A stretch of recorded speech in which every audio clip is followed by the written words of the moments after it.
What's up everyone and welcome back to the channel. So today is part 2 of restoring my WRX suspension, and in this part we are painting and refinishing everything.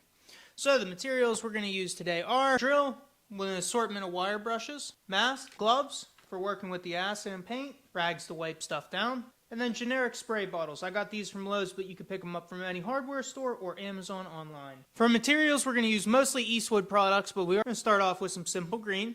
For rust remover, we have the gel, which we'll be using on the subframe. We have the submersible type, which we'll be using on the smaller parts. Acid etch to keep off any surface rust. Pre-painting prep to remove all the contaminants before we paint. For paint, we're using white Eastwood Encapsulator. And then for clear, we're using Eastwood 2K Clear Coat. Reminder for this clear coat, you need to wear a mask. It's 2-part.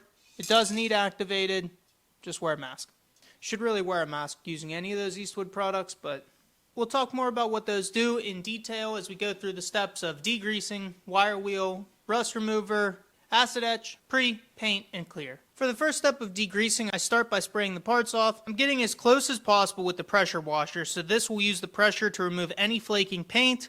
This allows the rust remover to get under the paint or get behind the paint to remove that rust. To do this, we use the tip of the pressure washer with a high pressure nozzle, and we go at it from different angles to get under the paint. After we spray everything down, we're going to load up on a coat of simple green, and that'll start removing the degrease. We'll agitate this with a scrub brush every couple minutes and then eventually spray it all off. Similar to how we use the pressure washer to remove the paint, we're using simple green to remove the grease so that the rust remover can reach any rust behind the grease.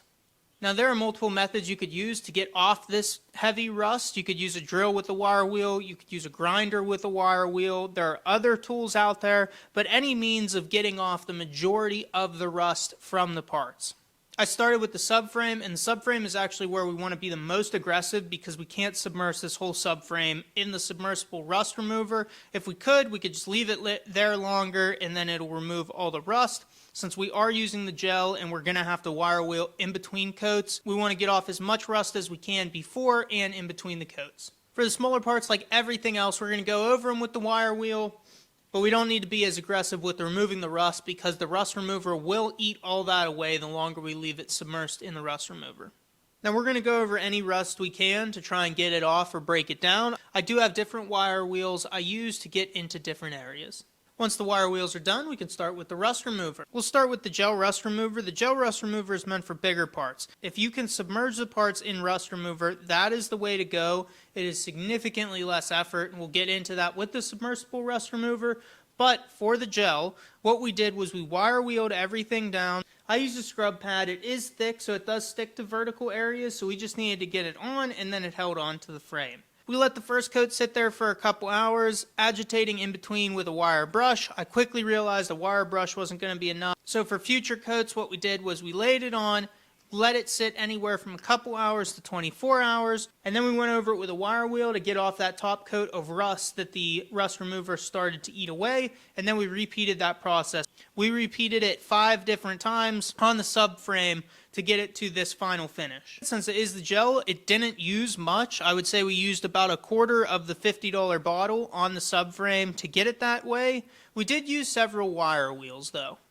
Another thing you'll see is when we get to the gel, it was able to remove 100% of the rust. I did not get off 100% of the rust on the subframe. I probably could have if I used another 2 to 3 coats or a more aggressive wire wheel, such as one that goes on the grinder, but for my purposes, this is good enough. Next, let's move on to the submersible rust remover. The submersible rust remover is great for parts that you could put in a reasonable size bin and let sit. I got a bin from Walmart and it is currently filled up with 5 gallons of the Eastwood submersible rust remover. I tried a couple different methods with this. First, I put in the brake backs and I agitated them every couple of hours because that's what the YouTube videos I watched online said to do. I did this about 5 times over the course of a day, and this is where I first realized I needed to remove the paint so the rust remover could get behind. So I ended up removing these from the rust, used the wire wheel and pressure washer to get off the paint, and then ended up returning them to the rust remover, which ended up removing 100% of the rust. I used a similar method with the other pieces, where I let them sit in the rust remover anywhere from a day to 2 days. I pulled them out, sprayed them off with the hose, because the water just washed the rust away, and then if they weren't small enough to fully be submerged, I would alter the position and then put them back in the rust remover.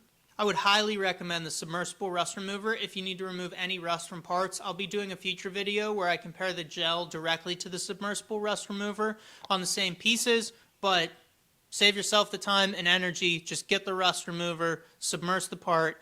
It also says it will not harm seals, plastic, brass, rubber, vinyl, or copper. So if you have a project where you want to remove rust and you have a small enough piece to put in a bucket, that is what I'd recommend.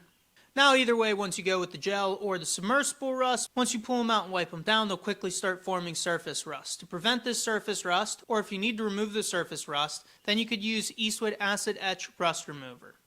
Now, this will take off the light surface rust, and this will also put a coat over the part to prevent future surface rust, but this will not remove any of the heavy rust. You need to use the rust remover before you remove this, or this won't do a significant amount of the work for you in removing the rust. Now that we've gone through and removed all the rust from all the parts, it's time to refinish them. The first step will be spraying them down with Eastwood pre-painting prep. This will remove any oil, fingerprints, anything like that, any contaminants right before you paint. I ended up putting this in a spray bottle and spraying it on and then wiping it off so it could get in all the tight areas that I wouldn't be able to reach with the rag as well, to make sure it's fully covered in the pre-painting prep. And then once everything is prepped, we can move on to painting. So for painting, we're using Eastwood Rust Encapsulator. You are able to spray this right over rust, but I wanted to take the extra precautions of removing the rust. First coat I sprayed down was a light coat so it would stick, and the following 2 coats were both heavier coats, resulting in 3 total coats to cover all the parts. Since I did have them hanging off the side of the table, there are some parts that aren't fully covered, but I'll cover that in the future. Now, once this coat dried, it was a porous, kind of rubbery feeling. It reminded me a lot of Plasti Dip if you ever worked with that, but in my experience, Plasti Dip picks up dirt extremely easily. That being said, I wanted to cover them in 2K clear coat so that the dirt wouldn't stick as easy, but also so we got that glossy shine. For clear, since we're using 2K clear coat, number 1, it needs to be activated. So when we say activated, this can comes with a little red stopper on top that you can pull out and a little plunge on the bottom. You put it on the bottom and you push down to activate the 2K clear coat. Even if you are using regular clear coat, you want to wear a mask. It is extra important to wear a mask with this, but you're working with acid, you're removing rust, it's kicking it up in the air. You should be wearing a mask this whole entire project. After you're done with all those steps, this is what my parts turned out looking like, and as you can tell, we are now on to the assembly stage, and that will be the next video. So if you like videos like this, feel free to subscribe, drop a like, either way. On to the next project for me.